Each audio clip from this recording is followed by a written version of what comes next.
چرا؟ من چرا چاقو گذاشتم تو کمرم؟ چرا استرس دارم؟ چرا ترس و رو نبرم؟ چرا هنو دلبره هست تو بدنم؟ چرا توهم منو از تو زدنم؟ چرا اومده هرچی انگشته و دست اومد؟ مگه نمیبینی مست اومد؟ اونم حواسش بودم منو دید و از قصد اومد. آدما میزنن هر جا یه جور بیرحمن، تو رو نمیبیننت اما یه روز میفهمن. چرا با سس بره دل اینمه منتظر چیم من؟ چرا با زس بره فلفل جیبمه خب برای چی می جنگم؟ چرا مگه جنگله؟ چرا هر کی اینمانی یه لجن انگله؟ چقدر بده خدایی؟ چرا انقدر قضاوت؟ مگه خداییم؟ چرا تو خونه من دیگه بره تو جانی؟ مگه خالق همه خونه ها خدانی؟ چرا نمیدی بینمون یه تازه ورود را؟ چرا نمیفهمیم داره غروب را؟ چرا هی همو تنها میذاریم به هم میخوره حالم از فاز فرود؟ چرا نمیدی بینمون یه تازه ورود را؟ چرا نمیفهمیم داره غروب را؟ چرا هی همو تنها میذاریم به هم میخوره حالم از فاز فرودگاه؟ چرا ضربان قلبم بالاست؟ چرا دل هره؟ چرا چه مرگت شده؟ چه مرگت شده؟ چرا از محبت خالی شدیم با اینکه دل پره؟ چرا چه مرگت شده؟ چه مرگت؟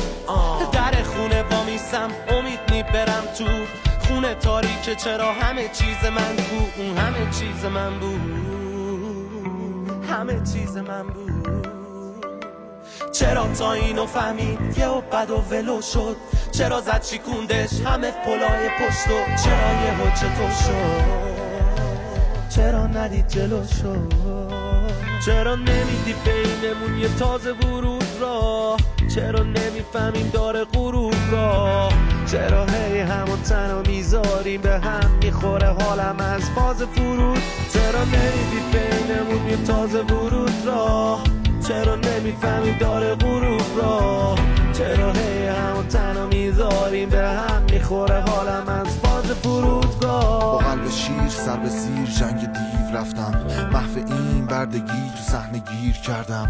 هرچی پیش رفتم و تو ذره بین کردم. دوید بازم مقصد، دوید بازم مقصد. چه کردیم پسر که بل کرد تو فرود ممنوعهای یه طرف حیرت؟ خاموش کردیم جهنم ساکت و سیلم. من زندم روی پله های نفرت تا انتهای ذهنم. این دیوونه هی رفت چه زده تو برف چند هزار و یک شب. ترسامو از بین بردم، میوزیک تمام زندگیمه بهش وسواس دارم و هرسم خوردم. حسم مهر از اسمم کهنه است، چشمم پربر هی زختر شد و من لذت بردم. انقدر مردم فرشته ها بهم گفتم بشکم. من شکستم تو عشقم پختر بیاد ربیام زیاد شدن انقدر. با هر کی چش تو چش میشم میخوام پای چشاشو سیاه کنم. نفرت گرفت و قلبم و عشقم گریش گرفت و تنهام گذاشت.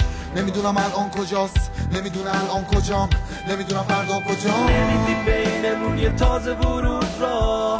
چرا نمیفهمیم داره غروب را؟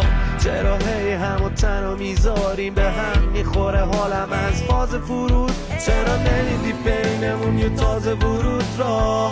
چرا نمیفهمی داره غروب را؟ چرا هی همو تنها میذاریم به هم میخوره حالم از فاز فرودگاه؟